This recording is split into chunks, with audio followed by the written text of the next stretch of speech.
Friends, எல்லோரும் எப்படி இருக்கீங்க?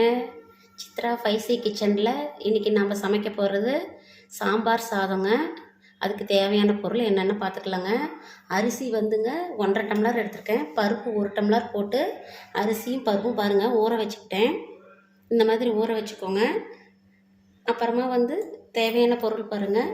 தக்காளி, வரமிளகாய், வெங்காயம், கேரட், பீன்ஸ், இஞ்சி பூண்டு 2 டீஸ்பூன், கொத்தமல்லி தழை, கருவேப்பிலை தலைங்க, கத்திரிக்காய் 2 எடுத்து கட் பண்ணி வச்சுருக்கேங்க, சாம்பார் பொடி, மஞ்சத்தூள், உப்பு. எப்படி செய்யலான்னு பார்க்கலாம் வாங்க. குக்கரில் தாங்க சமைக்க போகிறோம். குக்கர் வச்சுக்கிட்டேங்க. எண்ணெய் ஊற்றிக்கிறேங்க. தேவையான அளவு எண்ணெய் ஊற்றிக்கோங்க. எண்ணெய் காஞ்சிருச்சுங்க. சாம்பார் சாதத்துக்கு கடுகு போட்டுக்கணுங்க. கடுகு போட்டுக்கோங்க. கடுகு நல்லா பொரிஞ்சு வரட்டுங்க. கடுகு பொரிஞ்சிருச்சுங்க. இப்போ இஞ்சி பூண்டு போட்டுக்கலாங்க.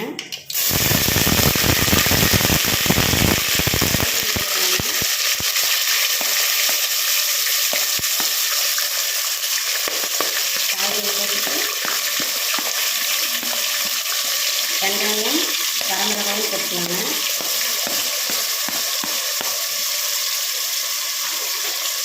நல்லா கிளறி விடுங்க.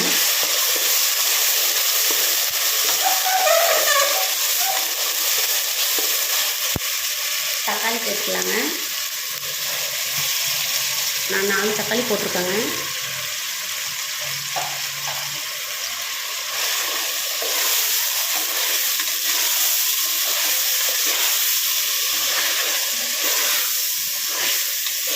நல்லா வணங்கணும்னு இல்லைங்க. எப்படியும் நம்ம 4 விசில் விட போகிறோம்.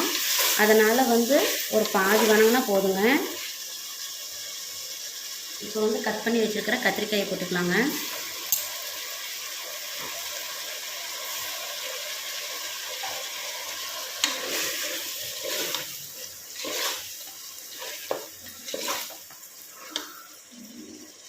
சாம்பார் பொடி,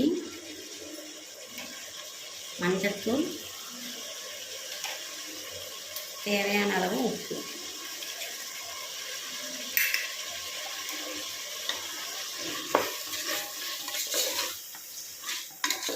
நல்லா கலரிக்கணுங்க.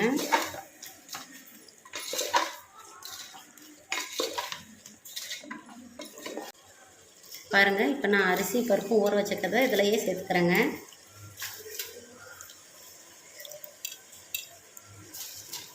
அரிசி 1.5 டம்ளர், பருப்பு 1 டம்ளர் சேர்த்துருக்கேங்க.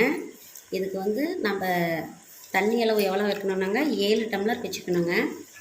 ஏன்னா சாதம் நல்லா குழஞ்சி வரணுங்க, சாதமும் பருப்பும். அதனால் 7 டம்ளர் தண்ணி வச்சுக்கோங்க.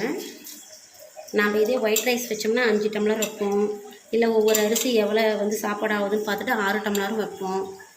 சாம்பார் ரைஸ்க்குங்கிறதுனால நம்ம தண்ணி எக்ஸ்ட்ரா தாங்க வச்சுக்கணும். நீங்கள் 7 டம்ளர் சேர்த்துக்கோங்க. அரிசி போட்டுட்டு நல்லா கிளறி விடுங்க.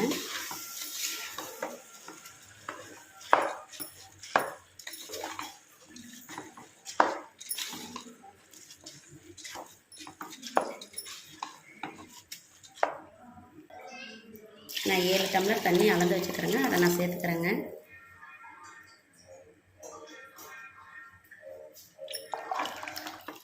நல்லா கிளறி விடுங்க.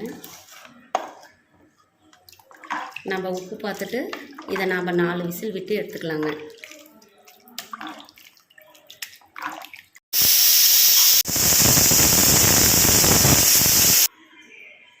பாருங்கள், விசில் வந்துருச்சுங்க. 4 விசில். இப்போ நம்ம இதை திறந்து பார்க்கலாங்க. பாருங்கள், சாம்பார் சாதம் கரெக்டான பதத்தில் இருக்குங்க. இப்போ நம்ம நல்லெண்ணெய் வேணும்னாலும் இதில் ஊற்றிக்கலாங்க. நான் கொஞ்சம் கடலைக்கொட்டை எண்ணெய் ஊற்றிருக்கேங்க. கடலைக்கொட்டை எண்ணெய் கொஞ்சம் ஊற்றிக்கிறேன். கொத்தமல்லி தழை, கருவேப்பிலை இப்போ போட்டுக்கிறேங்க. ஃபஸ்ட்டில் போடலை நான், இப்போ லாஸ்ட்டாக தான் எப்பயுமே போடுவேன். இந்த மாதிரி போட்டு நல்லா கிளறிக்கோங்க.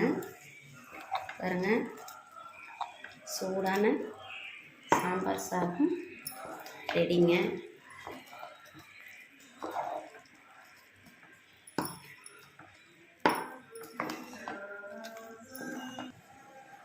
பாருங்கள், சூடான சுவையான சாம்பார் சாதம் தயாருங்க.